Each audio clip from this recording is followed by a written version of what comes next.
In the dim light of a fading sun, Jonathan Harker, a young lawyer Chidu, embarked on a journey that would irrevocably alter the course of his life. His destination was Transylvania, a remote land steeped in legends and shadows, where he was to meet the enigmatic Count Dracula. The Count, a nobleman of considerable wealth and influence, sought to purchase a residence in England, and it was Jonathan's task to facilitate this transaction. As he traveled further into the heart of Transylvania, the landscape morphed into something otherworldly, and the air thickened with an unshakable sense of foreboding. The villagers he encountered were not welcoming. Their faces were etched with fear, and their eyes darted nervously as they warned him of the cursed castle that loomed on the horizon. They offered him tokens of protection, garlic, crosses, and whispered prayers. Jonathan, dismissing their superstitions with a chuckle, felt a wave of bravado wash over him. He was a man of reason, a product of the modern age, and the tales of vampires and darkness seemed nothing more than folklore to him. Yet, as he approached the castle, a chill crept down his spine.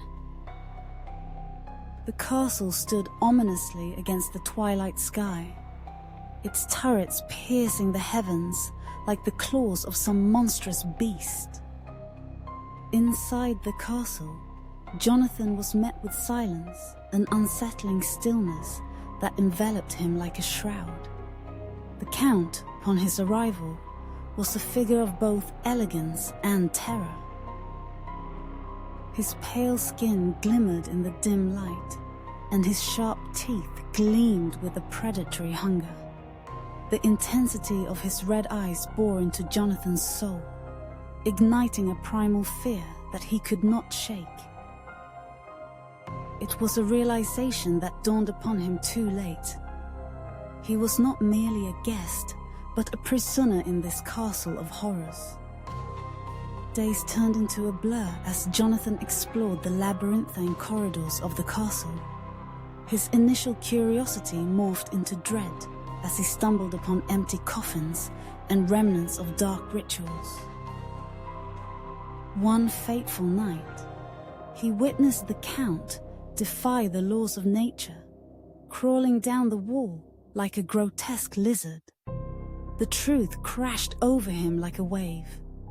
Dracula was not just a man. He was a creature of the night, a vampire who fed on the lifeblood of the living. Jonathan's attempts to escape were futile. The castle was a prison, and Dracula was both warden and executioner. Each day, he felt his strength waning as the Count drained him of vitality, preparing for his own journey to England. When Dracula finally departed Transylvania, Jonathan seized the opportunity to flee, returning to England with a heart heavy with the weight of his experiences. However, the Count's arrival in England heralded a new nightmare. The ship that bore him was a harbinger of death. The crew lay lifeless, and the captain was found tied to the wheel, his eyes wide with terror. The only survivor was a large dog that leaped ashore, disappearing into the night, a harbinger of the chaos to come. In England, Dracula's reign of terror began, and he soon set his sights on Lucy Westenra, a radiant young woman whose beauty captivated all who beheld her. Lucy, innocent and kind, became the object of Dracula's insatiable thirst. Night after night, he visited her, drawing forth her life essence, leaving her pallid and weak. Her friends, bewildered by her rapid decline, sought answers, but the truth eluded them. Lucy's fiancé, Arthur, desperate to save her, called upon Dr. Van Helsing, a man of science with an understanding of the supernatural. Van Helsing's arrival marked a turning point. He recognized the signs of vampiric influence and attempted to protect Lucy with the very symbols that had been dismissed by Jonathan. Garlic and crosses adorned her room, but Dracula's power was formidable. In a heart-wrenching turn of events, Lucy succumbed to the darkness, her life extinguished. Yet in death, she was reborn as something monstrous, a beautiful lady haunting the cemetery, preying on the innocent. Van Helsing and Arthur, hearts heavy with sorrow, ventured into the night to confront the abomination that was once Lucy. With a stake driven through her heart, they offered her the peace that had been cruelly snatched away. Meanwhile, Jonathan, having escaped the clutches of Dracula, sought solace in the arms of his beloved Mina.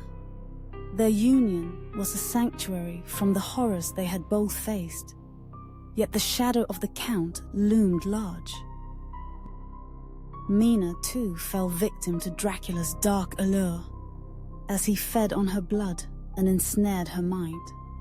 The battle against the Count intensified, and Van Helsing rallied a group of brave souls, including Jonathan, Arthur, and the fearless American Quincy Morris, to confront the darkness head-on. Their quest led them on a harrowing chase across England, tracking Dracula to his hiding places, destroying the boxes of soil that were his lifeline. Each victory brought them closer to the ultimate confrontation, yet the stakes were perilously high.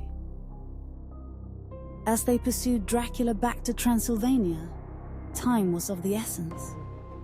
Mina's fate hung in the balance.